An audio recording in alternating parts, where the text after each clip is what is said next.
Hello, welcome to my channel. This is Chris Fernan. Today we're going to talk about the fountain of youth. Yes, that's a mythical story that we've heard many times. Actually, it goes way back in history. 5 centuries BC was the first time that a writer spoke of something like the fountain of youth.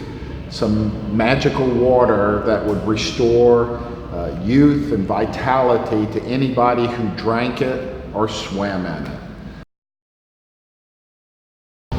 One of the most famous stories is Ponce de Leon, who was a Spanish explorer in the 1500s, and he was commissioned to look for the fountain of youth in the Florida area. There was a legend that these Caribbean natives had discovered magical water that could restore youth, and he was pursuing that rumor. Of course, he never found it, and unfortunately for him, he was injured in his exploration by an arrow from an Indian, and ultimately died of his injuries at the age of 47. Maximum lifespan for humans that is documented is 122 years.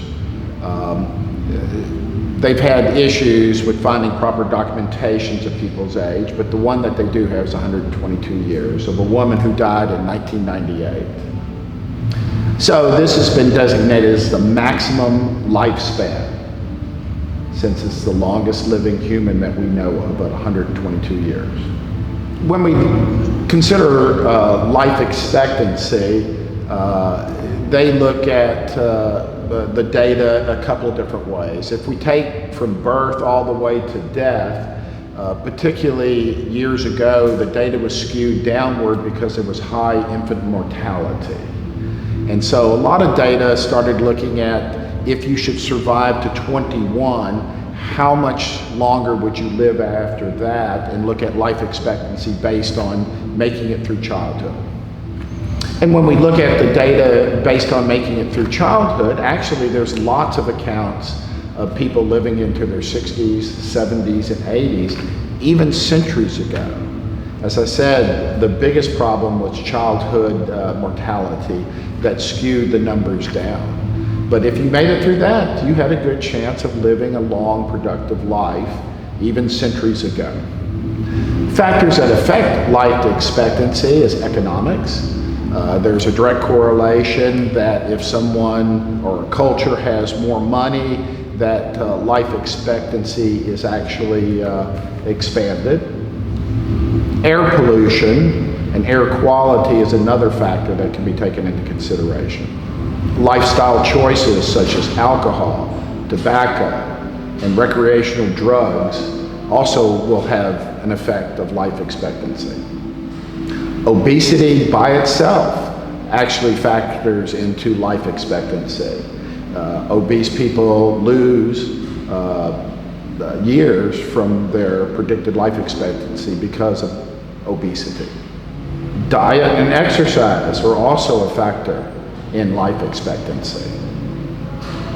And finally, your sex has a factor that determines life expectancy. Women tend to live several more years than men in general. In developed countries, there is a 5.5% increase in centurions. That's people that are 100 years of age or older. And that population continues to grow. And as a matter of fact, it doubles every 13 years based on the 5.5% increase in the centurions every year. Mental illness decreases life expectancy as much as 10 to 20 years, just in general. Diabetes is seen in 9% of the adult population in the United States. This disease alone decreases life expectancy by 10 to 20 years. Higher education increases life expectancy. It's believed that just people will be making better decisions and probably make more money based on their education.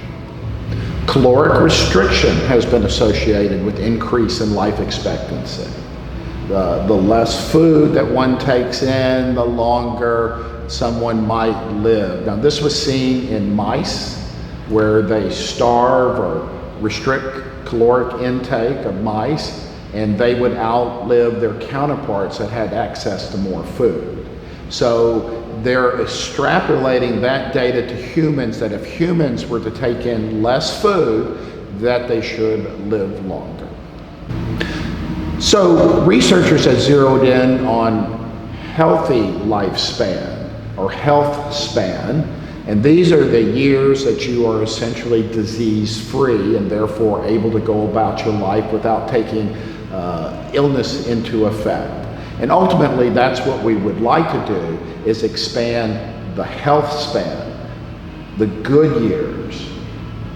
It's been asked of people, would they like to live to 100 years? And it sounds good, but there's some hesitation there because they don't want to live to 100 years in poor health. So if they had guaranteed that they would have good health in 100 years, everybody would be for that. A few things have been shown to increase life expectancy. One is fasting. That's where you have periods of time that you don't eat that are much greater than the periods of time that you do eat.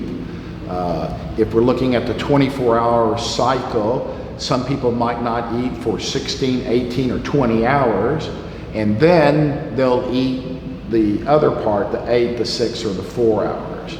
And what that allows is that the amount of time that insulin is in the system, which can be very inflammatory, is less. And the time that we are burning fat or in ketosis, the fasting part, tends to be significantly less stressful on the body. Your body has the capacity to devour or eat old, worn out components of your cells. They can eat the whole cell or components within the cell, and this is called autophagy. And it is believed that fasting promotes autophagy and the removal of toxic substances from cells. There's a theory of DNA damage that takes place, and that in itself causes aging. That the replication of DNA time and time again causes damage to the DNA. And this actually can be measured, and there's an epigenetic clock where we measure the methylation of DNA, and it gives us a metabolic time frame of a person's age. In the United States, the average life expectancy is about 78.5 years of age. Now that's combining male and female, so females would live into the early 80s and men would be around 76 years of age. Now interesting, just in the last few years, we've had a very slight decrease in life expectancy. Actually, it's the first time that this has happened since 1919 during World War I, during the flu epidemic, where a large amount of the population across the world died from the flu of all ages. They are surmising that this slight dip that's seen in the last few years is actually an increased loss of young people through recreational drug use, opioid overdoses, which 70,000 people are dying per year. That's twice as many that die in automobile accidents in the United States that year. In adulthood, the main causes of death are cardiovascular and cancer. There are many diseases that are associated with aging. Diabetes, cardiovascular disease, arthritis, cataracts are all diseases associated with getting old, even Parkinson's.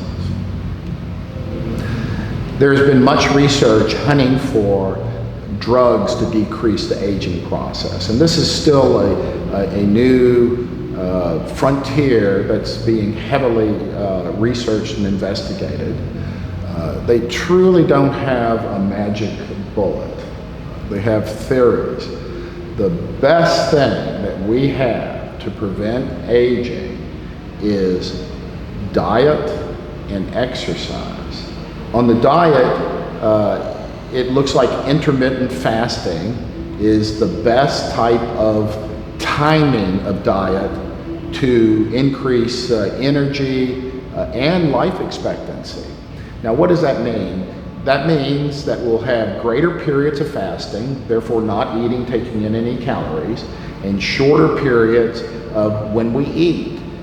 We might have a schedule of 18 hours of not eating and 6 hours of eating each day. We could have 20 hours of fasting and 4 hours of eating.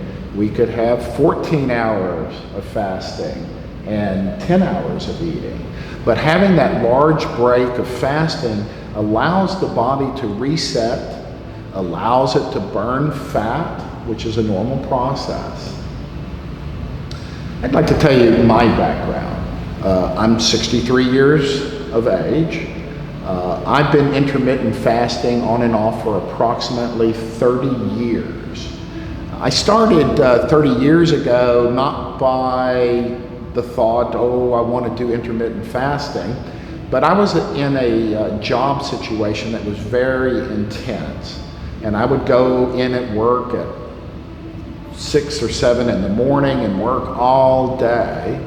And I just found that if I didn't eat breakfast and just drank coffee, that my energy level was good, and I just went with that without really thinking about it. And the job was so intense at times, there was only about half the time that I made time for lunch. And so my first meal would either be somewhere around noon or 1, or it could be toward the end of the day at 4 or 5 p.m. I felt good. I had lots of energy. Unbeknownst to me, I was fasting and I was in ketosis, and that provided a good flow of energy and a good sense of well-being. In the last 40 years, my weight really hasn't varied that much. My lowest would be about 168 pounds, and my highest would be 200 pounds. I would say in the last 40 years, I was closer to the 180 to 190. And I would say in the last 7 years, my weight has been lower at about 175 pounds.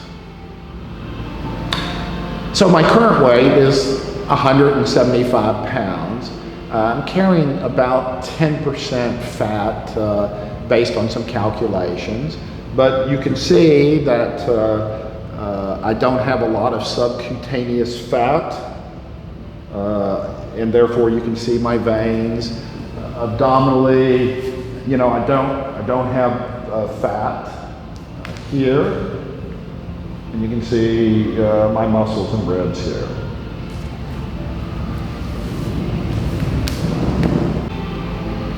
So back to the opening statement. Is there a fountain of youth?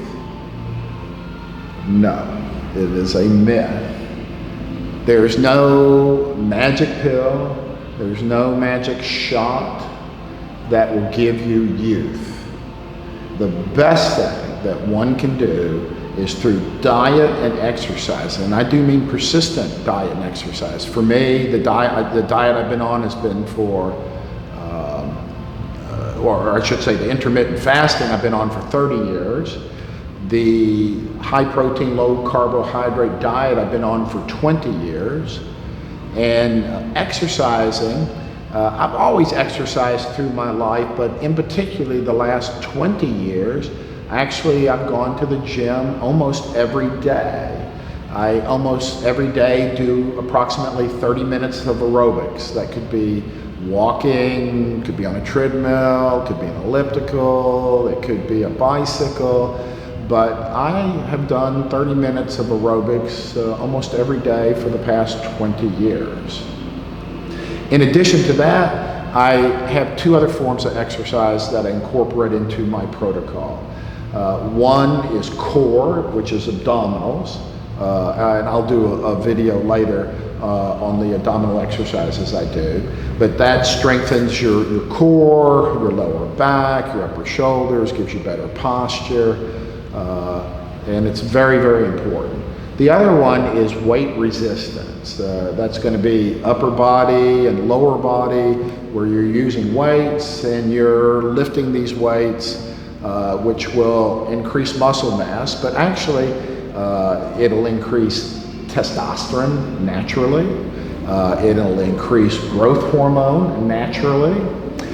In addition to that, fasting does that. Fasting will increase both growth hormone and testosterone if you're taking protein along with it. And therefore, the fountain of youth lies within inside of us. And it has to come out on a daily basis over a long period of time.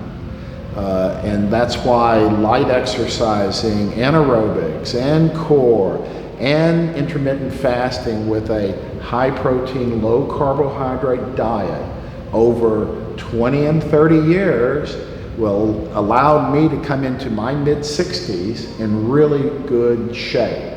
Low percent body fat, no metabolic diseases, no pain, no joint pain. I'm able to do all my exercises. I have a good source of energy through the day. I will get into my specific diet, but when I'm eating, I eat, the foods that make me happy. Now, for me, I eat meat, and of course, I like vegetables. You could definitely substitute 100% plant-based diet, just as long as you have the essential amino acids, without a doubt. I don't think there's really the magic diet as it is in the timing of that diet. So, no, there's not the fountain of youth. Maybe one day they will come out with a medication that will slow down the aging process. But we do have the information right now, and that's diet and exercise. Here I am, 63, 9 months, 1 week, 3 days, and 10% body fat. I carry muscle mass. I'm able to get around without any problems, and that is the fountain of youth. All right, well, thank you for tuning in to my channel, and in future videos I will get into the specifics of intermittent fasting, high protein, low carbohydrate type diets. We'll go over some of the diets. All right, until next time, goodbye.